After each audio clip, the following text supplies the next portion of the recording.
In this week's module, we started off by watching a crash course video about the evolution of cities. We took a look at how cities started off in a concentric zone model, which sort of had a central hub, usually city, town hall, something like that in the middle of it, and then everything else is built around it. Of course, that model changed as the industrialization period happened globally, and we saw a shift from the concentric zone model, which was where the further away you were from the cities, the more wealthy you were, pretty much. You had the money to be able to transport yourself to and from the city to get your work done, whatever that was. And we saw it became more, a status of wealth to be closer to the city. It was more viable. There were more options the closer you were to the heart of the city. And that led to cities becoming a little more fractured, and their structure wasn't so uniform anymore. That's the polycentric metropolitan structure. And as we can see in cities like New York today, it's a lot more status of wealth to live in the heart of the city. We see Billionaires Row in Central Park. Things like that became more popular as urbanization, industrialization increased. And then we followed that up by reading pages 1 through 22 of Future Cities by Blowers, Hammond, and Sayre. These pages, we got an introduction to utopia. Utopia is a term coined by Sir Thomas More in his work in the 1600s or 1500s about how utopia is characterized by an aesthetic abundance, which is an abundance of just not needs or not wants, but necessities. We only need or we only consume what we need. We have an abundance of what we need. We're never going to run out. There's never going to be shortages of food, water, shelter. However, utopia has evolved to more of a abundance of everything, luxury, whatever you want in any sort of scenario, be it, you want expensive food, expensive homes, expensive cars. It's evolved to that more self-centered, I want, instead of I need what I need.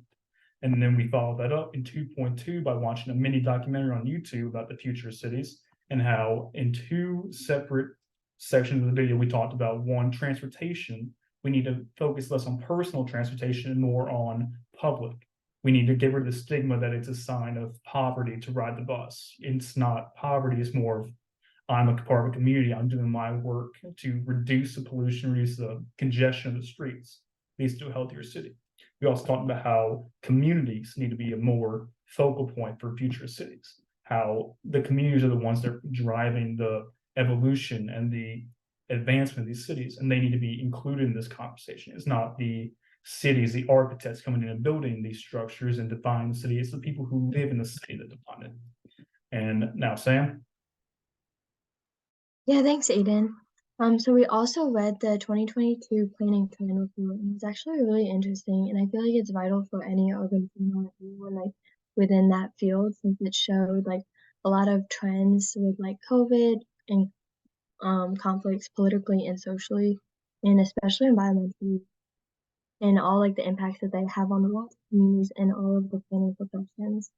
And we know that notice the attack both coming about in a reconstructive way as it's becoming more digital, which is causing a dip in quality.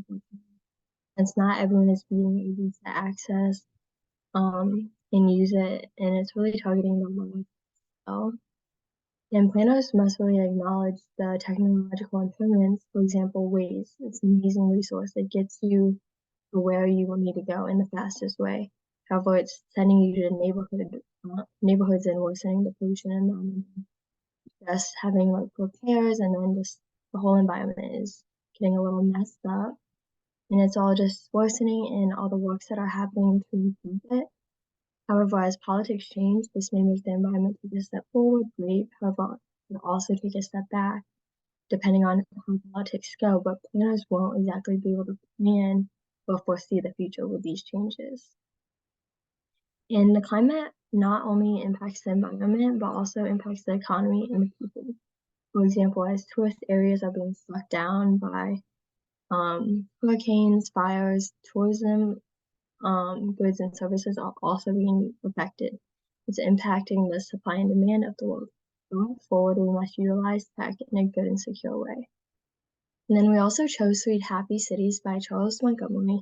It really puts like different things in different perspectives, since we may not really focus on like how things are read, I guess you would say. And one of the points that really stuck out to us was when Engels gave us the idea of hedonistic sustainability. basically stated that sustainability should not be considered a burden, an improvement to our lives in the long run and short run. He states that the people of the world think of Wurzburg for the focus of solely economic development without thinking of climate action in the process. However, climate action is super important to reach any development as a whole. Declan? Thank you, Sam. So going back to, we had Blower's Future of Cities, and these excerpts that were provided collectively highlight the potential societal consequences and uncertainties that are associated with rapid technological advancement. For example, Toffler emphasizes that as technology advances, it leads to significant changes in society, such as place losing its traditional meaning, because people can move at long distances at various speeds, and it results in a more mobile lifestyle. Families often relocate for corporate jobs, leading to a life of culture shock and adaptation, as well as an overall faster pace of life. We can see that Hall's readings also highlight the disconnect between past visions of self-sufficient cities and society that's enabled by advanced technology to accommodate for varying distances as people are mobility is required to access like specialized jobs. Um, Go to Davies' excerpt on automobiles, also transforming cities, causing urban sprawl that connects suburbs to freeways, and that's what now creates a city. And once again, driving in that point of mobility being what is kind of shifting what cities are.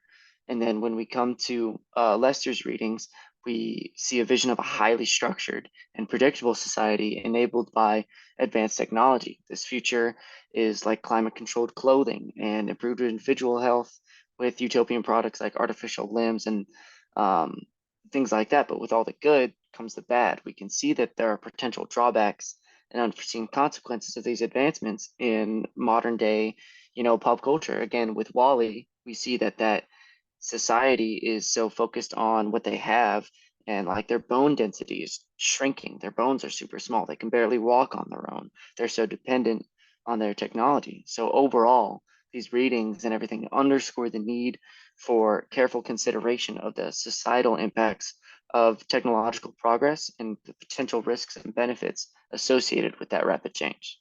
Thank you.